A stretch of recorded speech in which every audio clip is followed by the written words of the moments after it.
Hey guys, Film Recaps here, and today we're covering a 2020 thriller movie called Lethal Seduction. The movie opens with Mark and his best friend named Walter in a car, discussing girls and how a teenager's first time making out should go. Walter tries his luck with two older women in a car nearby and they diss him by driving away. Mark makes fun of Walter as he tries to defend his move. Walter also slips out a hint of a surprise birthday party being held in honor of Mark back home.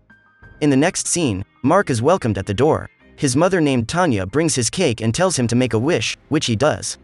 He goes in to change and as he comes out, he spots his crush, Melanie, in a bikini, trying to find her way around the ropes of the bikini.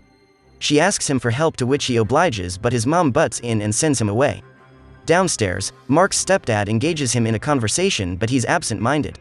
Any man who lost his chance to tie the rope of his crush's bikini would be.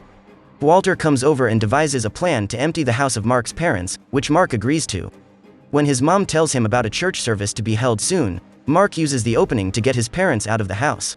He immediately emails Walter to come over the next night. After that, Mark sets up things at the house. The next day, Walter comes over with Melanie and his girl. Meanwhile, Mark's mom already made arrangements with an old friend to keep Mark company, which ruins the whole plan. At the store, Mark picks out some items when a middle-aged woman strikes his attention. She inquires about some machine and he's struck by her figure. Outside, he sees her again and she introduces herself as Carissa Kessington. She also invites him to come over and help her fix the machine she bought, offering him payment for his services. He gladly obliges. While fixing her plumbing, she learns more about him. She says that she wants to test the shower and then invites him to join her. His pulse raced as he tries to catch his breath as he joins her. They make out and then fall in love with each other. The next day, Mark seems to be rather happy about something, which catches Tanya's attention immediately. He goes out and then tells Walter all about it. Later that night, he dresses up but doesn't tell his mom where he's heading. She bans him from using her car but is shocked when he doesn't need it. His date with Carissa goes well as she learns even more about his coding life and the app he's building. She offers to refer him to a friend of hers. When Carissa goes to the bathroom, some random guy drops a warning for him, saying she's bad news. The next morning, his mother sits him down to talk about his undisciplined movements the night before but he doesn't seem remorseful.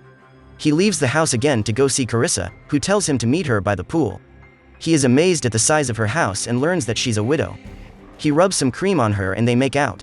Later on, Mark's movements become more suspicious, which leads his mom to go through his phone while cleaning his laundry. She finds out about Carissa. She sends her a message through Mark's phone to come over for dinner. That evening, Carissa shows up to Mark's surprise and meets Tanya. Dinner becomes awkward, with all parties involved passing short pleasantries around. Carissa brings up Mark's app, which Tanya knows nothing about. Carissa goes on to say that Mark could skip school and land a great career at a young age. This doesn't go down well with Tanya, who unleashes her pent-up rage on Carissa about her frivolous idea. Tanya adds that Mark is still young to make such decisions but Carissa objects.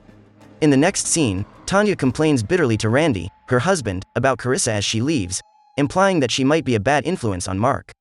Outside of the house, Carissa tells Mark to be a man of his decisions as he apologizes to her for his mom's reaction to her.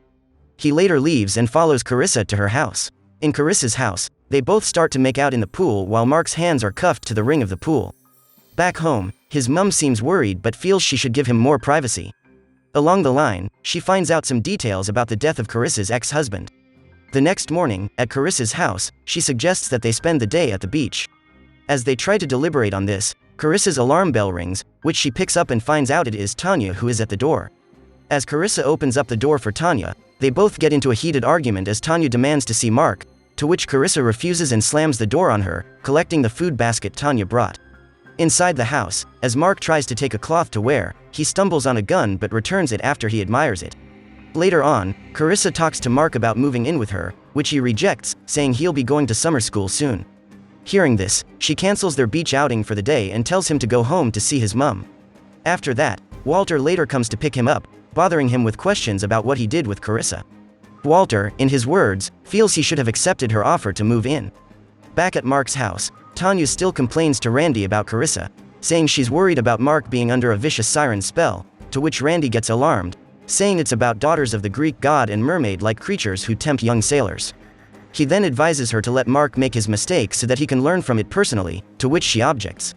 Later, Mark gets on a video call with Carissa and apologizes. They both then conclude to meet the next day. As this goes on, Melanie comes to visit and Tanya welcomes her and asks her if she'd like to go out for a treat. As they both go out, Carissa is seen watching them from afar off. As Melanie gets back into her car, she gets attacked by Carissa inside the car, warning her to steer clear of Mark. The next morning, Mark calls Melanie but she doesn't pick up. Tanya later goes off to see Randy, to tell him about Melanie and Mark coming back together. But he rebukes her and says that she's trying to push everyone that cares away from her as he also leaves. Meanwhile, Mark continues to call Melanie but gets no answer. He resolves to stick with Melanie and do away with Carissa. After that, Carissa visits the aquarium where Randy works, to see him about the both of them coming together. As she says this, he abruptly mutters that she's a siren and tells her to leave. In the next scene, Walter goes to see Carissa at her house to tell her about what Mark told him about his decision to break up with her. Carissa goes to pick a knife, probably to slice up a pumpkin. In the next scene, Mark has a video call with Melanie but she sounds nervous and quickly ends the call. Immediately after that, Carissa calls Mark to pitch his app to her friend at Digital Intel to make him come over to her place. When he gets there and presents the app, the man tells him his idea has already been taken up by someone else. So, instead of buying his idea, the man offers Mark a job at his company. When Mark prepares to leave, Carissa doesn't let him and says she wants them to celebrate his new job. She later tricks him to look the other way and knocks him out with a bottle. Then she strings him up and makes love to him against his will. The next morning, Tanya feels worried that Mark hasn't arrived from where he went the last night. She quickly puts a call through to Walter after several call attempts. In the next scene, Carissa tortures Mark with a sharp rod and urges him to be quiet to save some of his energy. Probably should have listened to the random guy from the restaurant. After that, Tanya goes to ask Randy if he recently contacted Mark but he says no. Later, Carissa checks Mark's phone and finds out his mom has been calling. So, she texts Tanya with Mark's phone to come to pick him up at her place. Tanya immediately goes to Carissa's house and confronts her to send her son out at once but Carissa pleads with her to have a discussion with her. Carissa later forces her to wear a pair of handcuffs if she wants to see her son again. Later, Carissa throws Tanya in the same room with Mark and asks her to either use the single round in the gun she's holding on herself or end Mark's misery. In the next scene, Randy tries Tanya's number but she doesn't answer it since her phone is with Carissa. Soon, Tanya notices that Mark is cold and can't respond, so she tries to terminate herself to rescue him but the gun only clicks. Just then, Carissa shouts for Tanya to ensure there is a bang from a gunshot before she can open the door.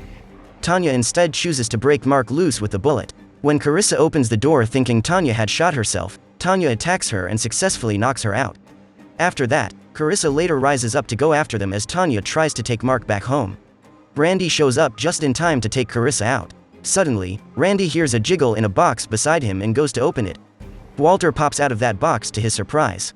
Then, they all go home. In the next scene, Walter helps Mark load his luggage in the boot as he prepares to travel to college. He bids Tanya and Randy goodbye as he leaves. Thanks for watching, guys.